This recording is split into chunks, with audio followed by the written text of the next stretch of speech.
Rien n'est pensé pour bien desservir les gens de Saint-Sauveur parce que ce n'est pas un quartier qui a un attrait en termes de pôle de destination, d'attractivité pour les gens de l'extérieur. Alors, je m'appelle Étienne Grandmont, je suis directeur général chez Accès Transport Viable. C'est une organisation qui a pour mission de défendre les droits des utilisateurs et utilisatrices des transports collectifs et actifs.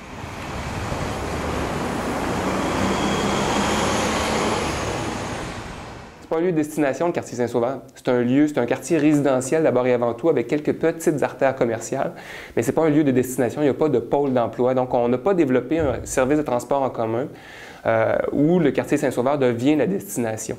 Donc, c'est ça. Donc, des autobus qui partent de plus loin, qui partent de la banlieue, qui se rendent vers le quartier Saint-Roch ou vers la colline parlementaire, mais qui vont simplement passer à travers le quartier Saint-Sauveur sans s'y arrêter. Donc, pour moi, c'est un bel exemple, finalement, de quartier qui est transité, en fait, et par les automobiles et par les services de transport en commun. Donc, on n'a pas un service qui est adapté.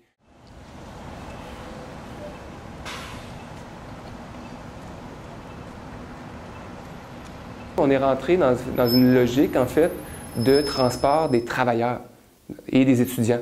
Donc, des gens, bon, les étudiants, peut-être effectivement que des étudiants, on ne peut pas dire que c'est des personnes qui sont particulièrement, qui vivent et qui peuvent, en fait, on sait que c'est des gens qui vivent des situations de pauvreté, qui peuvent en vivre, en tout cas, potentiellement, mais qui sont minimalement sur le marché de l'emploi, potentiellement, sont en train de faire leurs études et qui, éventuellement, vont accéder au marché du travail et à une certaine aisance financière, pour dire quelque chose. Et d'autre part, c'est des travailleurs, beaucoup, qui sont desservis par les express. On a déjà les 200, en fait, qui desservent la colline parlementaire. Donc, on développe, en fait, beaucoup le transport en commun à Québec et ailleurs, c'est la même chose, la même dynamique un peu partout, comme un outil pour déplacer, pour réduire la congestion, pour réduire l'impact des heures de pointe sur la circulation dans les villes. Et donc, ça perd un peu de cette vocation peut-être sociale que le RTC peut avoir au départ, c'est-à-dire desservir l'ensemble de la population, particulièrement les gens qui ont des problèmes, qui vivent des situations de faible revenu, au profit finalement de réduire, s'attaquer aux problèmes de congestion. Donc, c'est important de s'attaquer aux problèmes de congestion à Québec.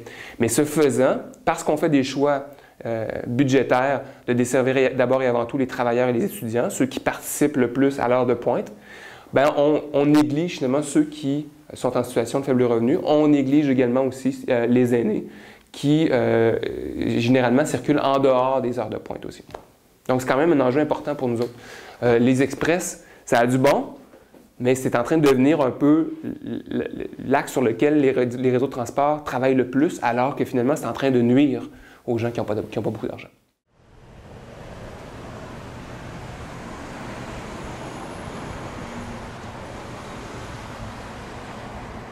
Le portrait n'est pas exact, mais dans les banlieues de Québec, les poches de pauvreté sont beaucoup situées le long des autoroutes, étrangement. Alors que, idéalement, ils auraient accès à une mobilité qui aurait du bon sens s'ils avaient une voiture, puisqu'ils sont à côté de l'autoroute. Généralement, ces endroits-là sont mal desservis par les autobus. Les autobus vont se concentrer plus sur les anciens axes de circulation, par exemple le chemin Sainte-Foy ou le boulevard René-Lévesque ou encore Henri Bourassa, Première Avenue. Donc les axes où il y a une animation commerciale, où il y a des pôles d'emploi, pas dans les endroits où finalement il y a seulement de la population qui y vit. Donc les bons réseaux, les bons axes de transport en commun passent généralement par les endroits où il y a des lieux de destination et où il y a des gens qui habitent, où il y a une mixité de lieux de départ et de lieux de destination. Puis c'est un peu ça, en fait, le problème avec les express.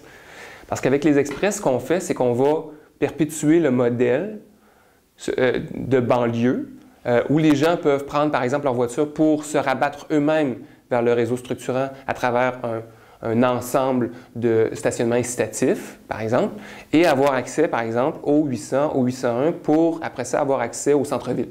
Okay? Mais les gens qui n'ont pas de voiture font quoi? Comment ils se rabattent eux-mêmes au réseau de transport en commun? Ils ne peuvent pas le faire. Donc, les express, au-delà du fait que, bon, tous les aspects qu'on a évoqués tout à l'heure, ils sont aussi un modèle de développement du réseau de transport en commun qui continue à perpétuer le modèle banlieue très peu dense. Et ça, pour nous, pour Accès Transport Viable, c'est un enjeu important parce que la mobilité, c'est pas juste le transport en commun, c'est pas juste l'accès au transport en commun, c'est pas juste le vélo, c'est pas juste la marche. c'est que si on veut favoriser la mobilité des gens, peu importe leurs conditions sociales, on doit aller de plus en plus, on doit tendre vers la ville des courtes distances. Puis pour des raisons économiques aussi.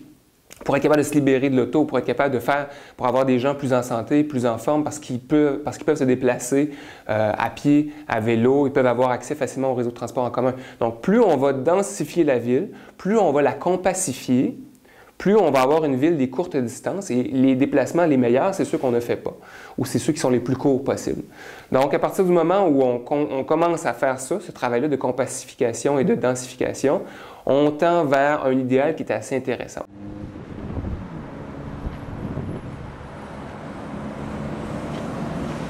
Donc, une augmentation de 1 ou 2 $ à chaque année sur un laissez-passer qui en coûte maintenant près de 80 pour quelqu'un qui est à l'aide sociale, c'est une dépense importante. Et c'est pour ça, en fait, que Accès Transport Viable et quelques autres organisations, ici à Québec ou ailleurs, principalement à Montréal, travaillons sur la mise en place d'une plateforme ou d'une tarification sociale, en fait.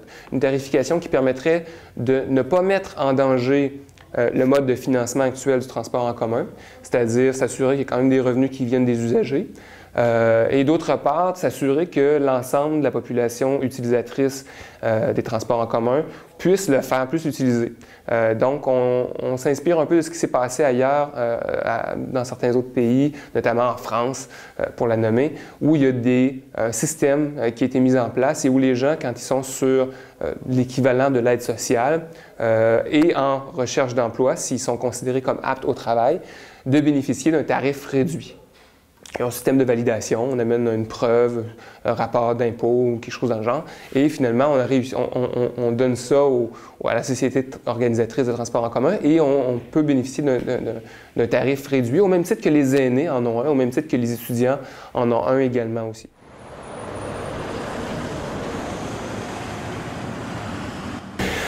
Bien, les technologies, ça a un bon et ça a un moins bon côté, en fait. Moi,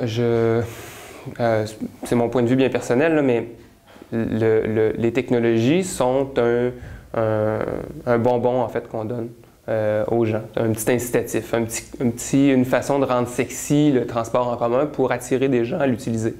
Dans les faits, là, ça apporte pas grand-chose. Une ville qui aura un système de transport collectif, un système de transport collectif bien développé, serait une ville dans laquelle on n'a pas besoin de savoir à quelle heure passe le bus parce qu'il en passe tout le temps. Je n'ai pas besoin d'aller à l'arrêt à 8h36. J'y vais quand je veux parce que je sais qu'il y a un bus qui passe à tous les 5 minutes. Pour moi, là, le réseau Métrobus, il pouvait être étendu à beaucoup plus grande échelle. Si on avait un tramway après ça qui venait remplacer le Métrobus sur les axes où c'est congestionné dans le bus, là, où finalement on est à saturation, par exemple sur l'axe colline parlementaire, Université Laval, Boulevard Laurier. Donc, on mettrait un tramway à cet endroit-là, puis sur les autres, après ça, au fur et à mesure que le métrobus se remplit, que les métrobus se remplissent. Mais on n'a pas besoin de cette technologie-là pour avoir un service de bonne qualité. D'autant que avoir cette technologie-là, avoir accès à cette technologie-là, mais ça a des coûts aussi. Des coûts que les gens qui sont en situation de faible revenu n'ont pas nécessairement les moyens de se payer. Oui, c'est intéressant pour un travailleur de savoir exactement à quelle heure passe son bus en le suivant en direct sur son téléphone mobile à 800 $. Mais je veux dire, pour une personne qui vit de l'aide sociale, ce n'est pas nécessairement un attrait intéressant. La personne, ce qu'elle veut, c'est avoir un système qui va lui permettre de se déplacer du point A au point B de façon rapide, efficace et que ça ne soit pas compliqué. Donc, ce qu'on veut d'abord et avant tout, c'est de la fréquence. Okay? Idéalement, on se rapproche du 5 ou du 15 minutes. Donc, un autobus qui passe aux 5 ou aux 15 minutes. Okay, 15 minutes pour les endroits où on a moins de fréquence, mais dans les endroits où on a une densité qui le permet d'avoir des autobus qui passent aux 5 minutes comme pour le métrobus. Puis on veut de l'amplitude. On veut des bus qui commencent tôt le matin et qui finissent très tard le soir pour se donner la possibilité d'avoir une vie sociale, de participer socialement à la vie en société. Si moi, par exemple, si je suis une personne qui est en situation de faible revenu et que j'ai un ami dont c'est la fête au centre-ville, et que je veux revenir en bus, bien, je vais être limité s'il n'y a pas de service de nuit sur le trajet sur lequel sur le trajet que je dois parcourir. Donc, il y a ça dans l'idée. Donc, pour moi, la technologie n'est pas nécessairement une réponse. Pour moi, une ville intelligente, et c'était ça en fait votre question, une ville intelligente, c'est une ville qui serait capable d'être assez brillante pour se remettre en question et ne pas reproduire les erreurs du passé. On développe la ville autour de l'automobile depuis 60 ans. On remet de l'avant sans cesse les mêmes solutions, élargissement d'autoroutes, ouverture de la côte Gilmore à l'année. Donc, un ensemble de mesures pour faciliter la circulation automobile. Toujours les mêmes solutions aux mêmes problèmes. Et on s'étonne que les problèmes de congestion ne se réduisent pas à Québec. Et on s'étonne qu'on arrive toujours au même résultat, où on a toujours les mêmes problèmes, les mêmes enjeux. Une ville intelligente, puis des décideurs intelligents, ça serait un endroit où finalement on accepterait de revoir le modèle, de changer de paradigme et d'aller vers davantage de transport collectif et actif.